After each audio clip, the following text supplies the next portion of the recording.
എത്രയൊക്കെ മാറി നിന്ന് കുറ്റം പറഞ്ഞാലും സീസൺ തുടങ്ങുമ്പോഴത്തേക്കും നമ്മളെ എല്ലാം ആ മഞ്ഞ കുപ്പായത്തിലേക്ക് ആകർഷിക്കാനുള്ള പ്രത്യേകമായിട്ടുള്ള ഒരു കാന്തിക ശക്തി കേരള ബ്ലാസ്റ്റേഴ്സ് എന്ന ഈ ഒരു ഫുട്ബോൾ ക്ലബിനുണ്ട്. അതുകൊണ്ട് തന്നെയാണ് മാറി നിന്ന് കുറ്റം പറയുന്ന ഞാനും ഇന്നലെയും പോയി, ഇനി നാളെയും പോകും, ഇനി ഒരു പക്ഷേ സീസൺ മുഴുവനും എല്ലാ മത്സരങ്ങളും പോകും, എവേ മത്സരങ്ങൾക്കും പോകും. കാരണം നമ്മളെ എന്തോ വലിച്ചെടുപ്പിക്കുന്ന ഒരു ഇന്ദ്രജാലം ആ ഒരു ബാഡ്ജിനും ലോഗോയ്ക്കും ഉണ്ട്.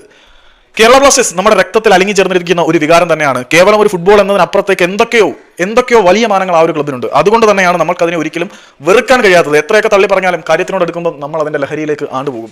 ഇത്തവണ കേരള ബ്ലാസ്റ്റേഴ്സ് മറ്റൊരു പ്രഖ്യാപനം കൂടിയാണ് നടത്തുന്നത്. വയനാടിന്റെ തകർന്നടിഞ്ഞു പോയ ഒരു പ്രളയത്തിലും പേമാരിയിലും ഇനിയും തകരാൻ നിങ്ങളെ വിട്ടുകൊടുക്കില്ല. ഇനി എന്തൊക്കെ പ്രതിസന്ധികൾ വന്നാലും ഈ കേരളം മുഴുവൻ വയനാട്ടിലെ ചൂരൽമലയും മുണ്ടക്കയും കൈപിടിച്ചുയർത്തും എന്നുള്ള പ്രഖ്യാപനത്തിന്റെ ഭാഗമായി, നിങ്ങൾ ഒറ്റയ്ക്കല്ല എന്ന് ഓർമ്മിപ്പിക്കുന്നതിന്റെ ഭാഗമായിട്ട് വയനാട്ടിലെ ചൂരൽമലയിലെയും മുണ്ടക്കയിലെയും പ്രളയത്താൽ തകർന്നടിഞ്ഞു പോയ കുട്ടികളെയാണ് കേരള ബ്ലാസ്റ്റേഴ്സ് ഒരു ചരിത്ര ദൗത്യത്തിന് നിയോഗിച്ചിരിക്കുന്നത്. കേരള ബ്ലാസ്റ്റേഴ്സിന്റെ ഈ സീസണിലെ ആദ്യ മത്സരം കൊച്ചി ജവഹർലാൽ നെഹ്റു സ്റ്റേഡിയത്തിൽ നടക്കുമ്പോൾ താരങ്ങളെ കളിക്കളത്തിലേക്ക് ആനയിച്ചു കൊണ്ടുവരുന്നത് ചൂരൽമലയിലെയും മുണ്ടക്കയിലെയും പ്രളയബാധിത പ്രദേശങ്ങളിൽ നിന്നുള്ള കുട്ടികളാണ്.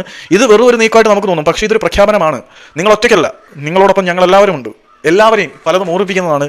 ഇതൊക്കെ കൊണ്ട് തന്നെ എന്നും കട്ടയ്ക്ക് കൂടെ കാണും.